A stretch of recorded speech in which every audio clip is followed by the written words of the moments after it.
Di sini saya akan menjelaskan mengenai peta konsep. Di sini ada 4 metode pembelajaran. Yang pertama ada PBL, Problem Based Learning. Yang kedua ada Inquiry. Yang ketiga ada Discovery Learning. Yang keempat ada Project Based Learning. Nah, di sini peta konsep ini dapat memudahkan kita untuk memahami perbedaan fokus dan manfaat dari setiap metode pembelajaran ini. Nah, yuk kita cari tahu lagi dan memahami lagi lebih dekat mengenai metode pembelajaran ini.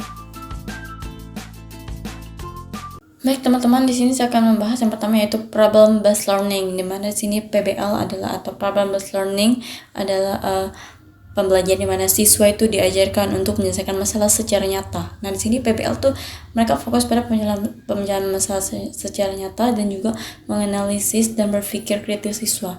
Nah, implementasinya seperti apa? Misalkan di sini saya menggunakan materi kelas 5 SD yaitu mengenai lingkungan sehat dan juga kebersihan ya teman-teman. Nah, di sini misalnya guru membuat suatu kasus di mana di sekitar sekolah banyak sekali sampah yang berserakan. Nah, sehingga hal ini membuat lingkungan itu tidak sehat. Nah, apa yang dapat kita lakukan agar lingkungan ini terjaga dan sehat?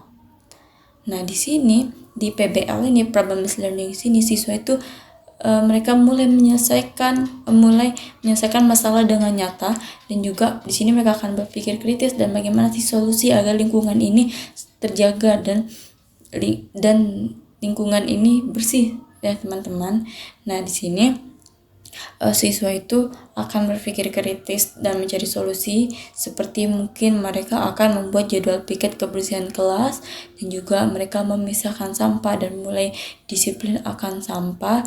Intinya mereka di sini akan mencari solusi dan menganalisis bagaimana sih cara agar lingkungan ini tetap terjaga. Baik teman-teman, yang kedua yaitu inquiry. Inquiry ini teman-teman dia yaitu dimana siswa itu belajar untuk mulai bertanya, mengamati dan menyelidiki sendiri untuk menemukan jawaban dan konsep. Nah, inquiry ini sendiri dia itu berfokus pada penyelidikan melalui pertanyaan. Yang kedua ada melatih rasa ingin tahu dan kemampuan berpikir ilmiah siswa. Selanjutnya ada siswa mengembangkan pengetahuan berdasarkan pengamatan mereka. Nah, implementasinya seperti apa?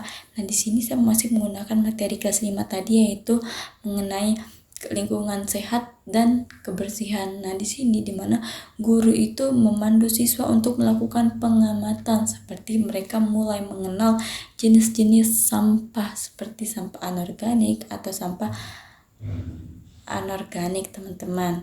Nah, di sini siswa itu mulai mencatat hasil pengamatan mereka seperti sampah-sampah apa saja yang telah mereka temukan. Apakah mereka menemukan sampah jenis organik atau sampah anorganik. Nah, di sini siswa telah melakukan metode pembelajaran inquiry karena mereka di sini melakukan pengamatan dan juga mereka di sini menganalisis teman-teman. Itu di sini mereka sudah bisa mengembangkan pengetahuan berdasarkan pengamatan mereka. Baik teman-teman, yang ketiga ada discovery learning, di mana discovery learning itu pembelajaran di mana siswa itu mulai menemukan konsep atau informasi sendiri. Nah, di sini discovery learning itu mereka berfokus pada penemuan konsep atau pengetahuan baru siswa. Di sini juga mereka mengembangkan keterampilan pemecahan masalah mereka sendiri.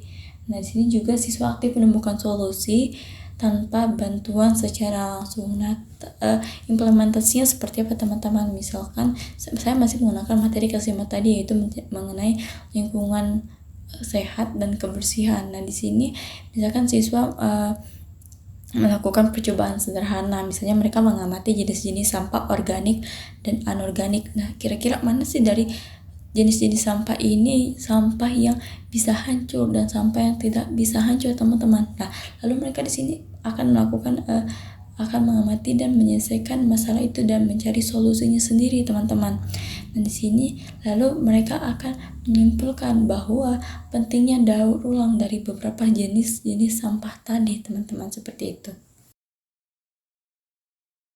Baik teman-teman, yang terakhir itu PJBL itu project based learning, dimana di sini PJBL itu dia itu pembelajaran mana siswa itu mulai melakukan atau mengerjakan sebuah proyek seperti itu teman-teman. Dan di sini PJBL itu berfokus pada pengerjaan proyek, juga melatih kemampuan perencanaan dan kolaborasi siswa. Dan juga di sini ada hasil akhir berupa produk atau presentasi yang dilakukan oleh siswa.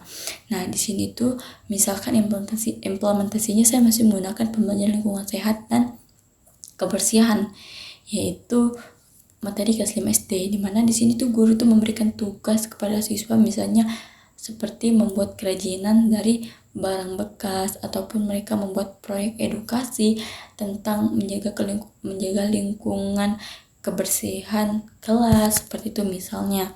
Nah, di sini siswa itu sudah dapat melatih kemampuan perencanaan mereka. Nah, berencana untuk membuat proyek tersebut. Nah, di sini juga ada hasil akhir berupa produk. Nah, di sini ketika hasil dari proyek mereka itu mereka dapat tampilkan di depan kelas, atau hasilnya itu dapat dipajang di sekolahnya mereka, teman-teman, seperti itu. Itulah hasil dari metode pembelajaran PJBL, itu proyek yang dilakukan oleh siswa.